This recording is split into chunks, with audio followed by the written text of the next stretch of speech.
We get a number of clients who come to us and are already have doing their documents in Word. This is kind of a standard in the law firm.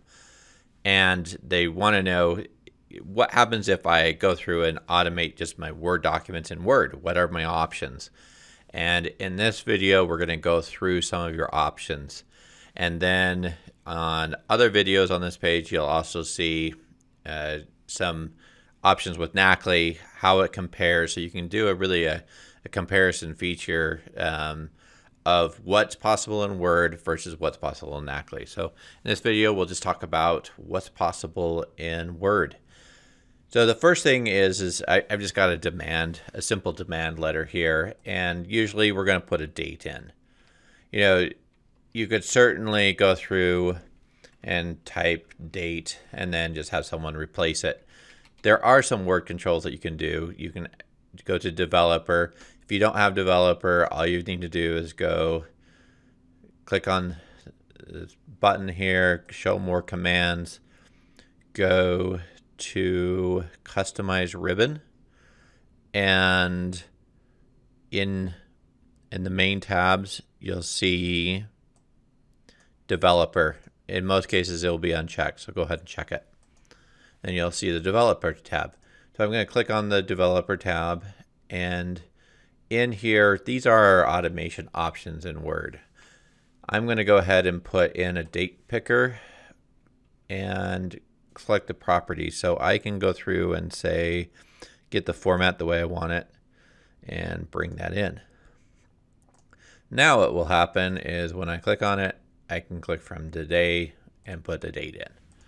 So the second option is you really, frankly, I think it's faster to just put in type opposing attorney and replace it, but you can do text boxes. So I'll show you how you can do a text box in Word.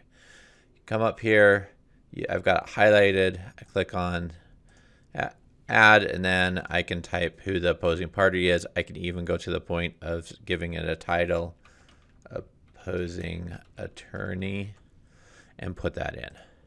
So I can go through and I can use these. This becomes a nice little prompt to go through and prompt you on what needs to be done. So that's an option. Certainly we can do that with matter name. With deer, you can put the name, but there is an option for a drop-down box. So if I'm going to click on drop-down box, I'll put gender and add a Mr., Miss,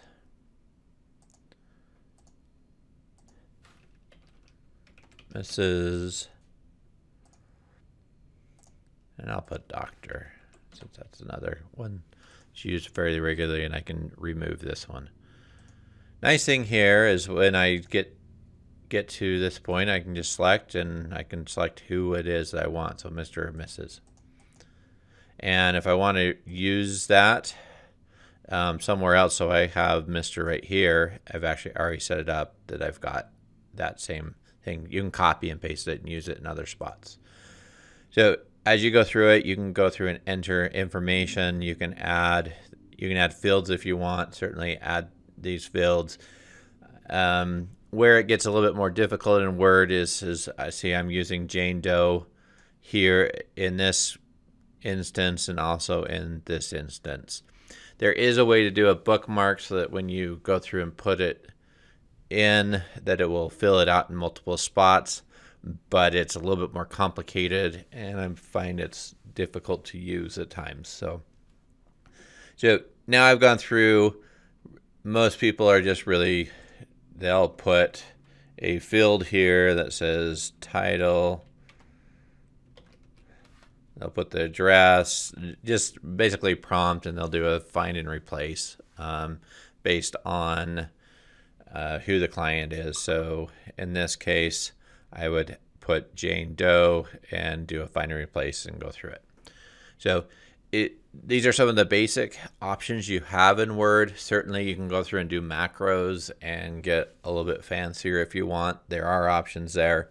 But even in those options, say you're going through and doing multiple documents, you can't really share information that you would have in multiple documents. So if I go through and fill this out, just as kind of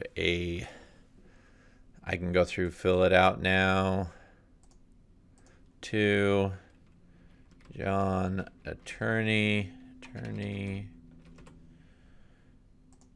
title is, I'll just say attorney, address. Okay, so I can just go through and fill everything out and have all the information in there. Certainly you can put your firm there. If it's the same attorney, that's great. Now, what will usually happen though is I've gone through and filled out this document. Now I have a follow-up letter. So I'm just going to pull that follow-up letter up. And now I have my follow-up letter. Now I've got to go through, if I'm in Word, because information doesn't share between documents, I'm going to have to go through and re-enter this information. So I could put in my date and then select from my date and say when the letter is. Certainly this can be formatted once again to February, and then go through and fill it out. But I have to go through and fill this out, refill it out for the information. So in the next video on the page, you're going to see first how to set up the same two documents in Neckley, and then we'll go through and do a comparison of how quickly you can go through and create documents in Neckley, especially when you start adding multiple documents. It's really the same information.